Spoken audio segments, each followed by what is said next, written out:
everyone, in this video I'm going to explain what is the successor of a integer, what is the predecessor of an integer, and what is the absolute value of an integer, rules for the addition and subtraction of integers. In the previous video I have explained what are integers, where they are used, and how can we represent them on the number line. So if you haven't watched that video, so first go and watch it and then see this. Okay, so let's start. What is a successor? Successor means successor is a number one more than the given number. It always lies on the right hand side of the given number. Now क्या लिखा हुआ है यहाँ पे कि एक successor जो होता है, किसी भी इंटीजर का सक्सेसर क्या होता है, कोई भी सपोज हमारे पास कोई भी नंबर गिवन है 1, तो उससे 1 से एक ज़्यादा जो नंबर होगा उसको हम लोग कहेंगे successor of 1. Suppose our integer is 1, हमारा जो इंटीजर है वो 1 है. अब हमें इसका सक्सेसर चाहिए, ठीक है, हमें क्या चाहिए, हमें इसका सक्सेसर चाहिए. तो हम लोग क्या करेंगे, 1 more than the given integer. तो हम लोग 1 में +1 कर देंगे तो क्या आ जाएगा, हमारा 2 आ जाएगा ना. तो हमारा जो 2 होगा इंटीजर वो क्या होगा, सक्सेसर होगा 1 का. अब क्या लिखा हुआ है कि जो हमारा सक्सेसर होता है वो हमेशा राइट हैंड साइड, राइट पे, जस्ट राइट पे लाई करता है गिवन नंबर के. मतलब क्या कि जो हमने ये नंबर लाइन पढ़ी थी ना प्रीवियस वीडियो में, सो ये नंबर लाइन है हमारी, जिस 0 के राइट साइड पे सारे पॉजिटिव इंटीजर्स होते हैं और 0 के लेफ्ट हैंड साइड पे सारे नेगेटिव इंटीजर्स होते हैं. तो in case of a successor के केस में क्या होता है, हमारा सपोज ये नंबर 3 है. अब हमें इस 3 का सक्सेसर चाहिए. तो हम लोग क्या कहेंगे, हम लोगों ने क्या पढ़ा कि जो जस्ट राइट में आएगा नंबर, मतलब फ़ौरन से राइट में आएगा, उसको हम लोग क्या कह देंगे, सक्सेसर कह देंगे एक गिवन नंबर का. तो 3 का सक्सेसर चाहिए ना, तो 3 के जस्ट राइट में कौन है, 3 के जस्ट राइट में तो हमारा 4 है ना. तो 4 is the successor of 3. So examples of successor of a integer are -12 का सक्सेसर क्या हो जाएगा, -11. देखिए यहाँ पे हमें राइट में लेना है, ठीक है, राइट में. -4 का सक्सेसर कौन आएगा, -4 है ना ये हमारा. तो -4 के राइट में, जस्ट राइट में -3 आ रहा है ना, तो -3 will be the successor of -4. Similarly -10 का जो सक्सेसर है वो क्या हो जाएगा, -9, उसके जस्ट राइट में आने वाला नंबर. और 8 का क्या, 7 का क्या हो जाएगा हमारा 8. Now the next term is the predecessor. So what is the predecessor of a given number, of a given integer? Okay, so a predecessor is a number less than the given integer. मतलब कि हमारा कोई भी given number है उससे हम लोग एक लेस कर देंगे, अगर एक कम कर देंगे, लेस का मतलब क्या होता है, एक कम कर देंगे तो हमें क्या मिल जाएगा, हमें उस नंबर का प्रेडिसेसर मिल जाएगा. सपोज, और क्या लिखा हुआ है इसके आगे कि it always lies just left of the given number. हमारा जो ये प्रेडिसेसर होगा ये कहाँ पे लाई करेगा, ये नंबर के जस्ट लेफ्ट में लाई करेगा, ठीक है. जैसे हमारा 3 -3 क्या है, एक इंटीजर है, एक नेगेटिव इंटीजर है. तो इसका अगर हमें प्रेडिसेसर निकालना है तो क्या करेंगे, हम लोग उसके जस्ट लेफ्ट वाला नंबर उठा लेंगे और हम लोग कहेंगे यही नंबर क्या है, -3 का प्रेडिसेसर है. जो लेफ्ट में लाई करेगा हम लोग उसे बोलेंगे प्रेडिसेसर, और जो राइट में लाई करेगा उसको क्या बोलेंगे, सक्सेसर. सो प्रेडिसेसर क्या हो जाएगा हमारे इस -3 नंबर का, जस्ट लेफ्ट में देखिए क्या है, -4 है ना. So -4 will be the predecessor of the given number -3. Okay, then examples, see the examples. -12 का सक्सेसर प्रेडिसेसर क्या है, -13. क्यों, क्योंकि -13 उसके लेफ्ट में लाई करेगा ना. जब हम लोग पूरी ऐसे नंबर लाइन बनाएंगे जो यहाँ पे खाली 4 तक गिवन है, तो ये पूरी मतलब 100 ऑन तक जाएगी, है ना. तो 4 के -4 का हमारा प्रेडिसेसर क्या हो जाएगा, उसके लेफ्ट में चले जाओ, क्या होगा, -5. सिंपल. देन -7 का प्रेडिसेसर -8. 10 का, अब हमें राइट साइड पे भी, 0 के राइट साइड पे भी जो नंबर्स हैं उनका अगर प्रेडिसेसर चाहिए तो हमें उनके लेफ्ट में जाना पड़ेगा ना. तो अगर 3 हमारा तो इसका प्रेडिसेसर 2 हो जाएगा, एंड अगर 4 है तो इसका प्रेडिसेसर 3 हो जाएगा. Then the next topic is the absolute value of an integer. अब ये एब्सोल्यूट वैल्यू क्या होती है? Absolute value is its is the value is its numerical value regardless of its sign. Suppose हमारा कोई नंबर है, कोई इंटीजर है -81, तो अगर हम लोग इस माइनस साइन को हटा दें, इस माइनस साइन को हम लोग सिंपली रिमूव कर दें यहाँ से, तो क्या हो जाएगा? हमारा 81 आ जाएगा ना। तो जो ये 81 नंबर है ना, ये 81 जो है, ये इसकी एब्सोल्यूट वैल्यू है, किसकी? -81 की एब्सोल्यूट वैल्यू जो है वो 81 है। क्या एब्सोल्यूट वैल्यू क्या होती है किसी भी इंटीजर की? वो वैल्यू होती है जो हमें तब ऑब्टेन होती है, तब मिलती है, जब हम उसमें कोई भी अगर साइन लगा हुआ है, हम उस साइन को हटा दें। ये प्लस और माइनस सब साइंस है ना, तो अगर हम इन साइंस को हटा देंगे तो हमें जो जो नंबर मिलेगा, जो न्यूमेरिकल वैल्यू मिलेगी, उसको हम लोग क्या कहेंगे? एक ये एब्सोल्यूट वैल्यू है हमारे गिवन इंटीजर की। Got it?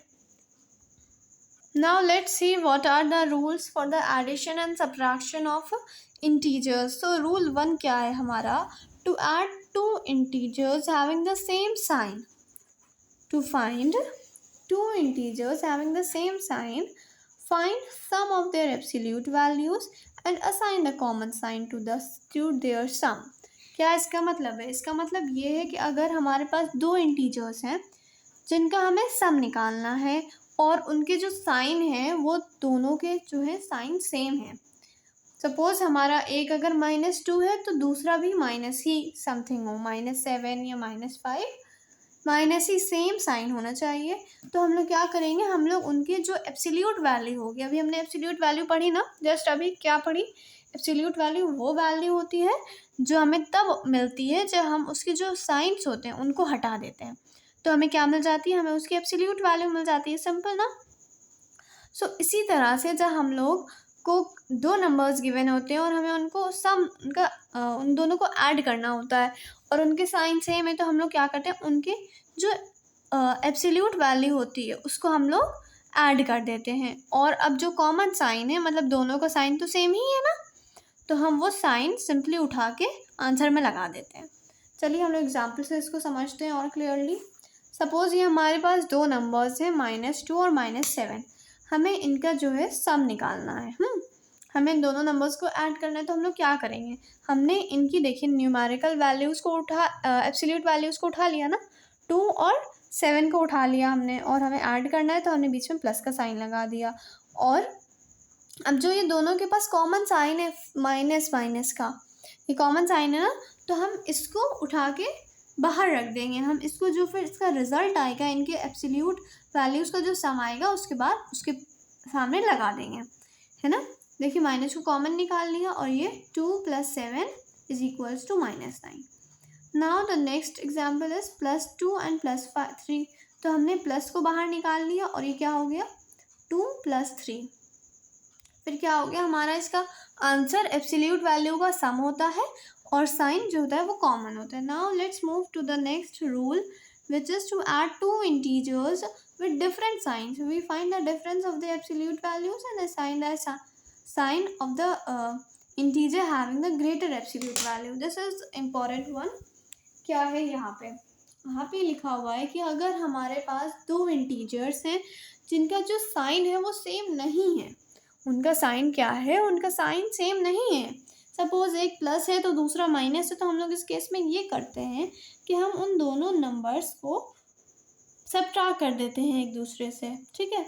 और उन दोनों नंबर्स का जो एब्सोल्यूट वैल्यू होती है उनको सब्ट्रैक्ट कर देते हैं, और जो साइन होता है वो हम किस नंबर का लगाते हैं? वो हम उस नंबर का लगाते हैं जो कि बड़ा होता है। देखिए 13 की एब्सोल्यूट वैल्यू 13 ही आएगी ना, और जो हमारा 17 है इसकी एब्सोल्यूट वैल्यू क्या आ जाएगी? 17। हाँ, तो अब हम इन दोनों को सब्ट्रैक्ट करके सिंपली हम लोग क्या निकाल लेंगे? अगर हम इन दोनों को सब्ट्रैक्ट करेंगे तो हमारा 4 आ जाएगा, है ना। लेकिन अब यहाँ पे क्या गिवन है कि हमें एब्सोल्यूट वैल्यूज़ को हमने डिफरेंस निकाल लिया और फिर असाइन करेंगे वो साइन रिजल्ट पे जो साइन होगा हमारे ग्रेटर, जिसकी एब्सोल्यूट वैल्यू है। तो 17 ग्रेटर एब्सोल्यूट वैल्यू है ना, जो एब्सोल्यूट वैल्यू है -17 और 13 की, वो -17 की ज़्यादा है, और हमारे पास -17 के पास कौन सा साइन है, माइनस का, इसीलिए हम लोग रिजल्ट में उठा के माइनस का साइन लगा देंगे. Hope you understand this rule. Then our third rule is, while subtracting two integers, we change the sign of the integers to be subtracted and then simply follow the rule 1 and 2 of the addition of integers. So जब भी हमारे पास rule 3 वाले questions की तरह के questions आ जाएं कि मतलब दो साइंस एक साथ आ रहे हैं ना, माइनस माइनस एक साथ आ रहे हैं, तो हमें कुछ छोटे छोटे रूल्स हैं वो हमको लर्न करने पड़ते हैं जो कि सिंपल और इम्पॉर्टेंट है. You can easily learn them. Okay, so क्या होता है जब भी हमारा माइनस और माइनस साथ में आता है तो क्या परफॉर्म होता है, तो ऐड होता है. ठीक है, जब हमारा माइनस प्लस साथ में आता है तो क्या होता है, माइनस होता है. जब प्लस माइनस साथ में आता है तो भी माइनस होता है, और जब दो सेम सेम प्लस प्लस साथ में आ जाते हैं तो उनका रिजल्ट क्या आता है, उनका रिजल्ट हमारा हमेशा प्लस में आता है. मतलब कि अगर माइनस माइनस लिखा है तो हम लोग वहाँ पे क्या करते हैं, वहाँ पे हम लोग सम निकालते हैं. अगर प्लस और माइनस लिखा है तो वहाँ पे हम लोग क्या निकालेंगे, डिफरेंस निकालेंगे. और अगर प्लस पहले है माइनस बाद में है तो भी हम लोग क्या निकालेंगे, डिफरेंस निकालेंगे. लेकिन अगर दोनों ही नंबर्स के जो साइंस हैं और जो दोनों साइंस जो साथ में आ रहे हैं वो प्लस हैं तो हम लोग उनमें सम निकालेंगे. देखिए यहाँ पे 17 प्लस में है लेकिन -13, और हमें इन दोनों का डिफरेंस निकालना है ना, तो ये क्या हो जाएगा, minus minus minus minus plus. As a result in the result क्या किया, प्लस लगा दिया ना, तो हमने इन दोनों को सम करके इनका रिजल्ट निकाल दिया +30. देन -17 प्लस -13, अब क्या हो गया, ये minus minus plus, plus minus अब क्या हो जाएगा हमारा, प्लस माइनस, ये पढ़ा ना हमने, माइनस प्लस माइनस ना, तो मतलब हमें इन दोनों नंबर्स को सब्ट्रैक्ट करना है. तो सब्ट्रैक्ट करेंगे सिंपली जो ये वाला रूल यूज़ हुआ था